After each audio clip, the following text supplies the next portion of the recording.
మొదటి ఉత్తరం చూద్దామండి. అలాగే అమ్మా. కడియం నుంచి చంద్రశేఖర్ గారు రాస్తున్నారు. ఆచారము అంటే ఏమిటి తెలియజేయగలరు అని అడుగుతున్నారు. ఆచారం, ఆచరణకు సంబంధించినటువంటి విషయాలను శాస్త్రము తెలియజేయడాన్ని ఆచారము అంటాం. ఇందులో మళ్ళీ మనకు రెండు కనబడతాయమ్మా. ఒకటి సదాచారము, రెండవది దురాచారము.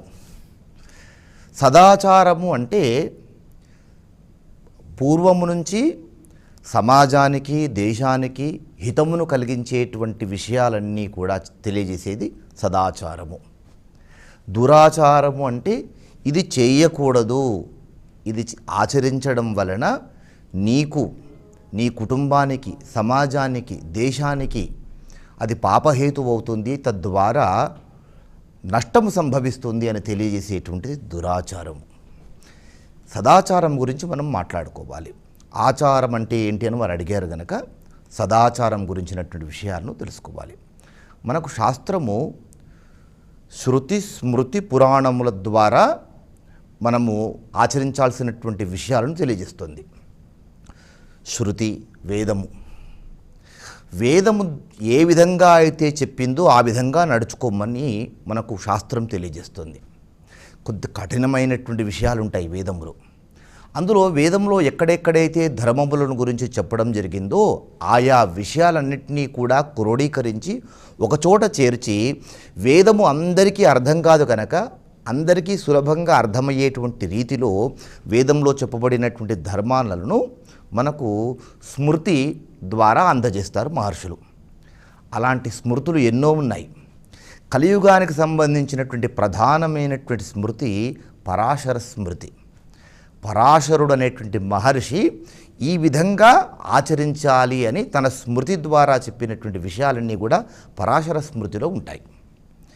ఇక శృతికి స్మృతికి కూడా ఇబ్బందిగా అంటే మనకు అర్థం కాకుండా ఉంటే కనుక అలాంటి విషయాలన్నీ కూడా పురాణముల ద్వారా మనకు చాలా సునాయాసంగా అరటిపండు ఒలిచిపెట్టినట్టుగా అర్థమయ్యేటువంటి విధానంగా పురాణముల ద్వారా అందించారు. పూర్వం భగవంతుడు ఈ విధంగా ఆచరించాడు, భక్తుడు ఈ విధంగా ఆచరించాడు అని తెలిపేటువంటి విషయాలన్నీ కూడా పురాణములో ఉంటాయి. పురాపి నవం ఇది పురాణం అంటారు. అది పాతదే అయినప్పటికీ కూడా, పురా అంటే పాతది, అది పాతదే అయినప్పటికీ కూడా నవం వింటున్నా కొద్దీ కొత్తగా అనిపించేటువంటిది అది పురాణం. అలా పురాణముల ద్వారా మనకు ఆచారాలను తెలియజేయడం అనేటువంటిది జరిగింది. శృతి స్మృతి పురాణములు శాస్త్రములు తెలియజేశాయి. ఇక ఆచారం గురించి మనము ఇవన్నీ కూడా నాకు శృతి తెలియదండి, స్మృతి తెలియదండి, పురాణములు కూడా నాకు తెలియదండి అని అంటే అప్పుడు ఏది ఆచరించమన్నారు పెద్దలు అని అంటే శిష్టాచారం అన్నారు. అంటే శిష్టాచారమును నువ్వు పాటిస్తే సరిపోతుంది, అదే ఆచరణీయమైనటువంటిది, అదే ఆచారము అన్నారు. మరి శిష్టాచారం అంటే ఏంటి?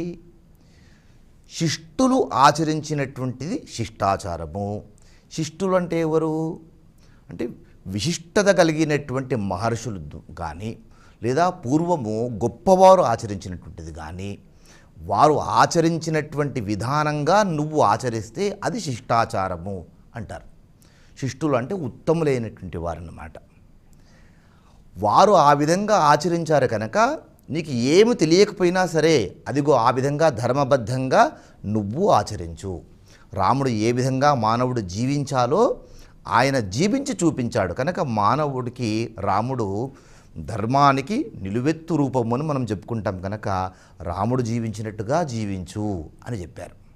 సత్య పరిపాలనలో మనకు హరిశ్చంద్రుడు ధర్మరాజును చూసి సత్యం ఏ విధంగా మాట్లాడాలి అనేటువంటి విషయాలన్నీ కూడా మనకు ఈ మహానుభావుల ద్వారా తెలుస్తుంది. కనుక ఇలా ఆ మహానుభావులు ఆచరించినటువంటి బాటలో నీవు నడిస్తే కనుక అది శిష్టాచారము అన్నారు. కనుక ఆచరణకు ఉపయుక్తమైనటువంటి విషయాలన్నీ కూడా చెప్పేటువంటిది ఆచారము అంటాం. మనది సనాతన ధర్మము ఇలాంటి గొప్ప ఆచారాలపైననే ఆధారపడి ఉంటుంది. అందులో దురాచారములు ఎన్నో మనకు కనబడుతూ ఉంటాయి. ఇలాంటి వాటి జోలికి వెళ్ళకుండా సదాచారములను శిష్టాచారములను ఆచరిస్తూ గీతలో పరమాచార్యుడు చెప్తాడు, యద్యదాచరతి శ్రేష్ఠ తత్తదేవో నరో జనః సయత్ ప్రమాణం కురుతే లోకస్తదనువర్తతే అని అంటారు. అంటే ఎవరైతే శ్రేష్ఠులైనటువంటి వారు ఆచరించారో అలాంటి ఆచరించినటువంటి వారిని నువ్వు అనుసరిస్తే కనుక అది నీకు మేలు కలిగిస్తుంది. అంటే గొప్ప పనులు ఆచరించినటువంటి వారినే ఉదాహరణగా తీసుకొని నువ్వు ఆచరించు అని చెప్పాడు కృష్ణ పరమాత్ముడు. అవే ఇతరులకందరికీ కూడా మార్గదర్శకములు అవుతాయి. కనుక ఇది ఆచారము అంటే ఇవన్నీ కూడా మనకు లెక్కలోకి వస్తాయి. గురుగారు మరో ఉత్తరం చూద్దామండి. అలాగేమ్మా. భీమవరం నుంచి శివగారు రాస్తున్నారు. స్త్రీ పురుషులకు వివాహం తప్పనిసరియా తెలియచేయగలరు అని అడుగుతున్నారు.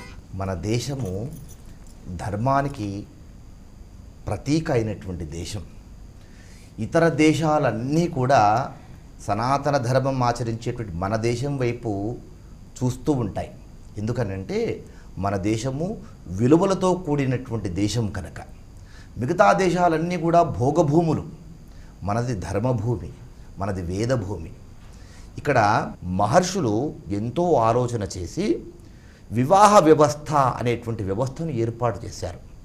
ఈ వివాహ వ్యవస్థ కేవలం సనాతన ధర్మంలో మాత్రమే ఒక్కసారి పాణిగ్రహణము జరిగితే కనుక ఆ స్త్రీ పురుషులు వారికి శ్వాస ఉన్నంత వరకు కూడా కలిసి ఉండేటువంటి జీవనము కేవలం సనాతన ధర్మంలో మాత్రమే ఉంటుంది.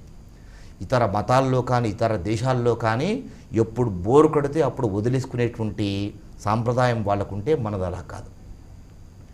ఎంత బోరు కుట్టినా కానీ చివరి వరకు కూడా కలిసి ఉండేటువంటి వ్యవస్థ మన వివాహ వ్యవస్థ. అందుకే అన్ని దేశాలకు మన దేశం ఆదర్శప్రాయమయ్యి మన మతం గురించి మన ధర్మం గురించి గొప్పగా చెప్తాయి. కనుక వివాహ వ్యవస్థ అనేటువంటి స్త్రీ పురుషులకు ప్రధానం కనుక ఆ విధంగా వివాహం చేసుకొని వివాహం చేసుకోవడం ఉద్దేశమే సంతానం పొందడం. ధర్మపత్ని యందు తన కామమును పొంది తద్వారా ఉత్తమమైనటువంటి సంతానమును ధర్మబద్ధమైనటువంటి సంతానమును ఆమె యందు పొంది ఆ పొందినటువంటి సంతానము ద్వారా సమాజానికి ఉత్తములైనటువంటి పౌరులను అందించి తద్వారా దేశానికి భావి శాస్త్రవేత్తలను, ఒక వివేకానందుని లాంటి వారిని, ఒక అబ్దుల్ కలాం లాంటి వారిని, ఒక రామకృష్ణ పరమహంస లాంటి వారిని, లేదా ఒక రాణి రుద్రమాదేవి లాంటి వారిని, ఇలాంటి వారిని దేశానికి అందించాలి. కనుక సంతానం ఉత్తమమైనటువంటి సంతానము భార్యయందు పొందాలంటే దానికి వివాహమే ప్రధానమైనటువంటిది. కనుక స్త్రీ పురుషులకు వివాహము తప్పనిసరి. అదే మన ధర్మం తెలియజేస్తున్నది. ఇది అన్ని మతాల వారు కూడా మన దేశం వైపు చూసేట్టుగా చేసేటువంటి ఏకైకమైనటువంటి ధర్మము మన ధర్మము. అందుకే స్త్రీ పురుషులకు వివాహము చాలా అవసరమమ్మ. ధర్మసందేహం అండి. అలాగేమ్మా. ద్రాక్షారామం నుంచి అంబిక గారు రాస్తున్నారు. ధర్మం అంటే ఏమిటి తెలియజేయగలరు అని అడుగుతున్నారు. ధర్మో రక్షతి రక్షితః అని అంటూ ఉంటాం. ధర్మాన్ని నీవు రక్షిస్తే ఆ ధర్మమే నిన్ను రక్షిస్తుంది అంటారు. దీనికి పూర్తి పాదాలు ఉన్నాయి. ధర్మ ఏవ హతోహంతి ధర్మో రక్షతి రక్షితః తస్మాత్ ధర్మో న హంతవ్యో మానో ధర్మ హతోవధీత్ అనేటువంటిది పూర్తి శ్లోకం అన్నమాట. ధర్మాన్ని నీవు రక్షిస్తే ఆ ధర్మం నిన్ను రక్షిస్తుంది. ధర్మాన్ని నీవు కనుక శిక్షిస్తే, శిక్షించడం అంటే నష్టం చేయడం, ధర్మానికి వ్యతిరేకంగా ప్రవర్తించడం కనుక చేస్తే ఆ ధర్మమే నిన్ను శిక్షిస్తుంది. ధారణాత్ ధర్మ ఇత్యాహు ధర్మో ధారయతే ప్రజాః అని దానికి మీనింగ్ చెప్తారనమాట. ప్రజలకు ఏదైతే ఉపయోగకరమైనటువంటి ఆచరణీయమైనటువంటి విషయాలను తెలియజేస్తుందో దాన్ని ధర్మము అంటారు.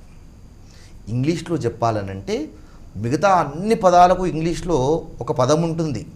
తెలుగులోని ఏ పదమైనా సరే ఇంగ్లీష్లో ఒక పదం ఉంటుంది. కానీ ధర్మానికి మాత్రము ఇంగ్లీష్లో సరైన పదం లేదు. ఏంటి మరి అని అంటే ధర్మం అంటే యూనివర్సల్ లా అంటారు. అంటే విశ్వానికి అంతటికి కూడా సమానమైనటువంటి న్యాయాన్ని ఏదైతే చెబుతుందో అది ధర్మము అంటారు. అలాంటి ధర్మము నీ మనుగడకు ఉపయోగకరమైనటువంటి పనులను చెప్తూ ఉంటుందన్నమాట. తద్వారా ఇదిగో ఇది ఆచరించడం వలన నీవు మేలును పొందుతావు. సత్యం బ్రూయాత్ ప్రియం బ్రూయాత్ న బ్రూయాత్ సత్యమప్రియం ప్రియంచ నానృతం బ్రూయాత్ ఏష ధర్మ సనాతన, ఇది సనాతనమైన ధర్మము అని చెప్తోంది. ఇలా ఎన్నో ఉదాహరణలు మనకు మన ధర్మంలో చెప్తారు. సత్యం బ్రూయాత్, మన ధర్మంలో మాత్రమే నిజాన్ని చెప్పు అని చెప్పేటి ఉంటుంది. సత్యం వద ధర్మం చర అని మనం చెప్తాం. సత్యం మాత్రమే మాట్లాడు, ధర్మాన్ని మాత్రమే ఆచరించు అని చెప్పేటువంటి ధర్మం మన సనాతన ధర్మం. సత్యం బ్రూయాత్, నిజం మాట్లాడు. ఆ నిజం కూడా ఎలా మాట్లాడాలని చెప్తున్నారు? ప్రియం బ్రూయాత్, చాలా ప్రియంగా ఎదుటివారు వింటుంటే వారు ఆనందించేట్టుగా చెప్పు, అలాంటి సత్యం చెప్పు. సత్యం బ్రూయాత్ ప్రియం బ్రూయాత్ న బ్రూయాత్ సత్యమప్రియం. ఒకవేళ సత్యం కఠినంగా ఉండి నిన్ను బాధించి ఎదుటి వ్యక్తిని బాధించేట్టుగా ఉంటే కనుక అప్పుడు సత్యం చెప్పకుండా ఊరుకో అని చెప్పారు. అంటే దాని ఉద్దేశం అబద్ధం చెప్పు అని కాదు. ఆ సత్యం వలన ఎదుటి వ్యక్తి చాలా బాధపడేటువంటి పరిస్థితి వస్తే కనుక నువ్వు ఊరుకో, అబద్ధం చెప్పకు, కానీ ఆ సత్యం చెప్పకుండా ఊరుకో. ప్రియంచ నానృతం బ్రూయాత్, అనృతం అంటే అసత్యం. చాలా తీయగా ఉంది, వినేటువంటి వారికి చాలా ఆనందాన్ని కలిగిస్తుంది అని అనిపించినప్పటికీ కూడా అసత్యం చెప్పకు. ప్రియంచ నానృతం బ్రూయాత్ ఏష ధర్మ సనాతన, ఇది సనాతనమైనటువంటి ధర్మము అని మన ధర్మం చెప్తుంది. ఇది ధర్మం అన్నమాట. మనకు చతుర్విధ పురుషార్థాలు చెప్తారు. అందులో ప్రధానంగా చెప్పేటువంటిది ఏంటి? ధర్మార్థ కామమోక్షములు అనేటువంటివి 4 పురుషార్థములు. వీటిని చతుర్విధ పురుషార్థములు అంటారు. అందులో ప్రధానమైనటువంటిది ఏది? ధర్మం మొట్టమొదలుగా చెప్పారు. అంటే దేశమంతా కూడా మన పురాణాలు ఏవి చెప్పుకున్నా కానీ, మన వేదం ఏది చెప్పుకున్నా కానీ, 4 వేదాలు కానీ, 18 పురాణాలు కానీ అన్నీ చిట్ట చివరికి ఏం చెప్తున్నాయి? ధర్మం గురించి చెప్తున్నాయి. ధర్మాన్ని ఆచరించు అని చెప్తున్నాయి. ధర్మాన్ని ఆచరించడం వలన ఆ ధర్మం ఎప్పుడూ నిన్ను కాపాడుతూ ఉంటుంది అని చెప్తారు. భగవద్గీతలో మొట్టమొదటి శ్లోకము ఒకటి మనకు ఏం చెప్తుంది అని అంటే, ధర్మక్షేత్రే కురుక్షేత్రే అని చెప్తారు. ధర్మక్షేత్రమైనటువంటి కురుక్షేత్రంలో ఏం జరిగిందో చెప్తూ ఉన్నారు. ఇది ప్రధానమైనటువంటి శ్లోకం, మొట్టమొదటి శ్లోకం. ఆధునికమైనటువంటి కవులు ఏం చెప్తారంటే, క్షేత్రే క్షేత్రే ధర్మం కురు అంటారు. ఏ క్షేత్రం వెళ్ళినా సరే నువ్వు ధర్మాన్ని ఆచరించు అని చెప్తారు. ఇది ధర్మం అన్నమాట. ధారయతే ఇది ధర్మ, నీకు ఉత్తములైనటువంటి విషయాలు తెలియజేసేటువంటిది ధర్మం. కనుక అలాంటి ధర్మమును ఆచరించడం వలన నీకు, నీ కుటుంబానికి, సమాజానికి, దేశానికి మేలు కలుగుతుంది. ఇది ధర్మము అని చెప్తారు. గురుగారు మరో ఉత్తరం చూద్దామండి. తప్పకుండా. ఖమ్మం నుంచి మాణిక్యాంబ గారు రాస్తున్నారు. కుంకుమ ఎందుకు ధరించాలి తెలియజేయగలరు అని అడుగుతున్నారు. కుంకుమం శోభనం దివ్యం సర్వదా మంగళప్రదం ధారణేనాస్య శుభదం శాంతిరస్తు సదా మమ అని ఈ శ్లోకం చెప్పుకుంటూ సనాతన ధర్మంలో ఉండేటువంటి హిందువులు కుంకుమను ధరించాలి అని మన ధర్మం చెప్తుంది. కుంకుమను ఎందుకు ధరించాలి అంటే ఇది హిందుత్వానికి చిహ్నం. నీవు హిందువు అని తెలియజేసేటువంటి సింబాలిజం కుంకుమ ధరించడం. అసలు నుదుట అయితే కుంకుమ ఉండదో అలాంటి నుదురు శ్మశానంతో సమానము అంటారు పెద్దలు. కనుక కుంకుమను విధిగా ధరించాలి. కుంకుమ ధరించడం అనేటువంటిది మన ధర్మానికి ప్రతీక. అంతేకాకుండా కుంకుమను ధరించినటువంటి వ్యక్తి నేను నిజాయితీగా ఉంటాను అని చెప్పేటువంటి ఒక సింబాలిజం కూడా కుంకుమను ధరించడంలో ఉంది. కుంకుమను ధరిస్తే దానికి నువ్వు కట్టుబడి ఉంటావన్నమాట. నేను ఏ మోసాలు, ఏ దురాగతాలు లాంటివి చేయకుండా, ఇదిగో ఇది నా ధర్మానికి సంకేతం, అలాంటి సంకేతాన్ని నేను ధరించినాను కనుక నేను చాలా నియమబద్ధంగా ఉంటాను అని పరోక్షంగా తెలియజేసేటువంటి సంకేతమే కుంకుమను ధరించడం. ఇప్పుడు సందేహం వస్తుంది, ఏమంటే మరి కుంకుమ ధరించినటువంటి వాళ్ళందరూ ధర్మంగానే ఉన్నారా అంటే అది వేరే విషయం. కానీ ధర్మం మాత్రం ఈ విధంగా మనకు తెలియజేస్తుంది. ఇంతేనా అనంటే దీని వెనకాల సైంటిఫిక్ కారణాలు కూడా ఉన్నాయి. మన శరీరంలో 72,000 నాడులు ఉంటాయమ్మా. దీన్ని మనకు స్వరశాస్త్రం అనేటువంటి శాస్త్రం తెలియజేస్తుంది. మనకు ఎన్నో శాస్త్రాలు ఉన్నాయి.